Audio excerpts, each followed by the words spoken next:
Hi guys, welcome back to my channel. It has been a little while since I have done a cooking demo of any kind, mainly because we just eat steaks and so you'd be seeing the same things all the time, and I already have all the grill videos. But with the price of beef continuing to rise and it being harder to find affordable steaks, we've been eating a lot more pork. And so I want to walk you through one of my new favorite ways to eat pork belly. I learned this method from my friend Linda at the Carnitarian on Instagram.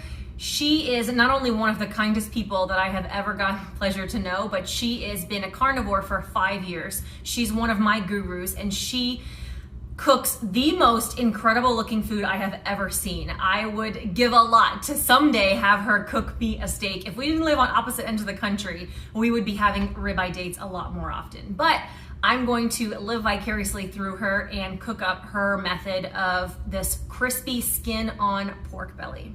One of the great things about this method is that you don't need a smoker or a grill or any fancy gadgets to cook it. All you need is a traditional roasting pan and your oven. So my guess is you already have those on hand. You just gotta find a place to find skin on pork belly. The skin makes all the difference. A couple days ago, I went to the local butcher shop, which is the place where I can find the skin on pork belly. And usually I have to buy it frozen, and so it's been thawing out for the last couple days, but I did film when I was buying it there for you.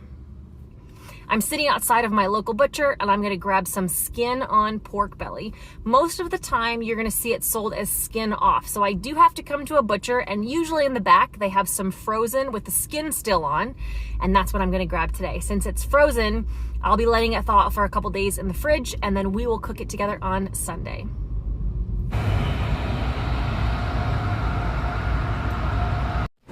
We typically don't eat traditional pork chops, but a ribeye pork chop is entirely different. It's almost like a dark meat. You absolutely have to try one.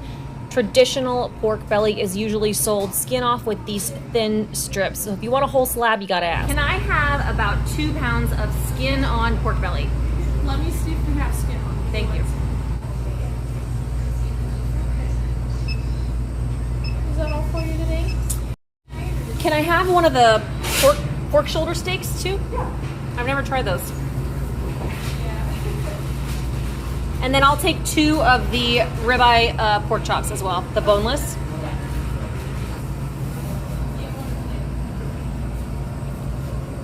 I think I'll take that back one. That one looks amazing, that back one. Yeah. Yeah. And then maybe a third one too. Mm-hmm.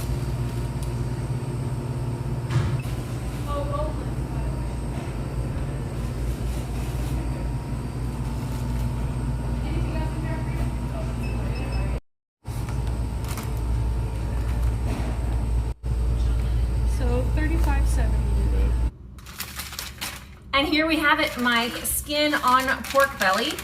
This has been thawing in the fridge for the last couple days, and I'm going to show you how we prepare it.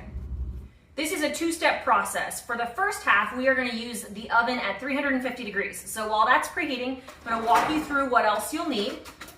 Aluminum foil. I like the really giant one so it covers my pan in one strip. Just a traditional roasting pan. I have this left over from like Thanksgiving turkeys. The important thing is somehow it needs to be like a baking sheet would work, like a cake pan would work. You just need some kind of rack to lift it up off of the bottom of it. We're gonna put some water in the bottom of this. We wanna make sure our meat's not sitting in the water. The most important part of this process is the salt. You might be wondering why I'm just using this really cheap Morton salt. It's because we're actually gonna waste a lot of it. I'm gonna use over a cup of salt to cure this during the first step of the process. And so I don't want to take my really good, expensive salt and dump out. I would use more than this container, and this is a lot more expensive. This was $1 for the entire thing, and so if I use half of this, I don't really mind. You know, it's not going to be as perfect for everyday use as something else would be, which is why I don't use it every day.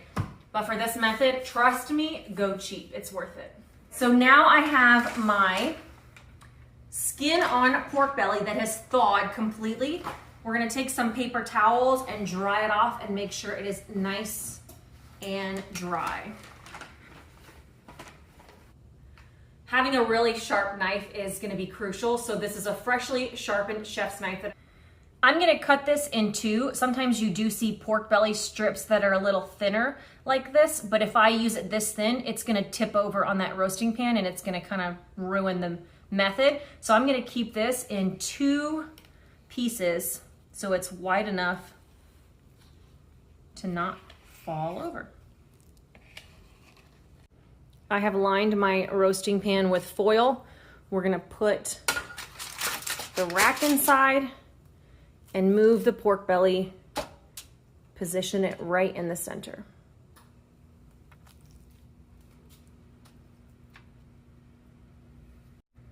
Creating a crust on top of this with salt is the key to making the skin crispy after it cooks. So trust me, don't skip on the salt. It's not gonna be too salty and we're gonna actually take it off halfway through the process.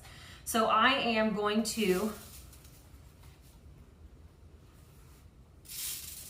I'm literally just gonna dump a ton of salt on there. There's probably a more sophisticated way to do this, but I'm almost just using my hand to pile it up.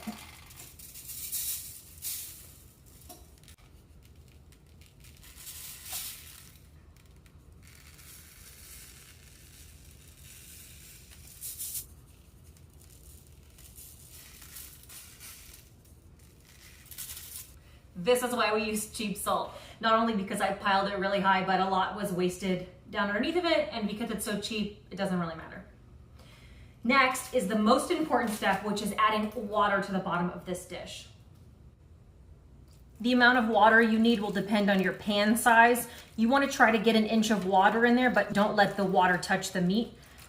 So just keep an eye on where that's at. We're good. Now that our pan and meat is prepped with salt, we are going to go into the oven for 40 minutes at 350 degrees. You want it to be in the top half of your oven, but make sure it's not all the way up. So I've directly used the middle rack of my oven.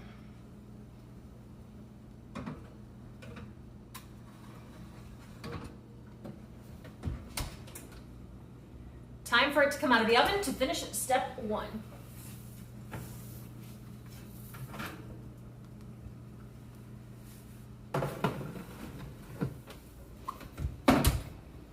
I'm gonna turn up the temperature to 465.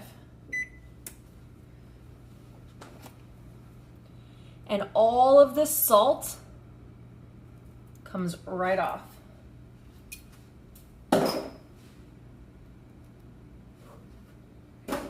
Hot.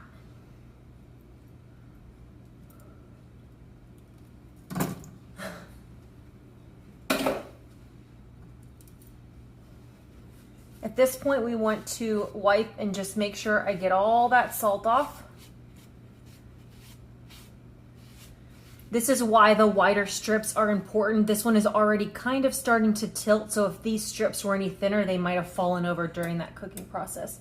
So here on the edges, make sure you get all of those salt chunks off.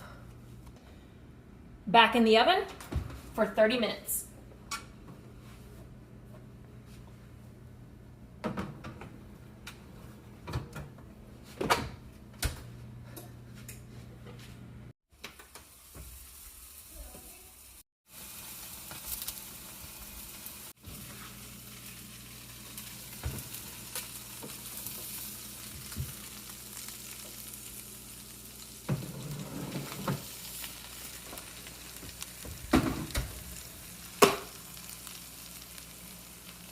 For this entire process, make sure you check out Linda on Instagram and also her magazine-worthy pictures of her pork belly.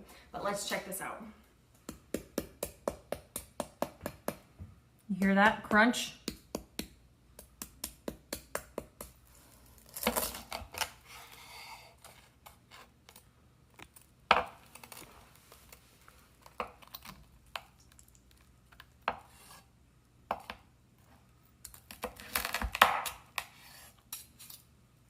It's not as cute for pictures, but one way we learned that it's easier to cut this when you're actually trying to eat it is just to go upside down.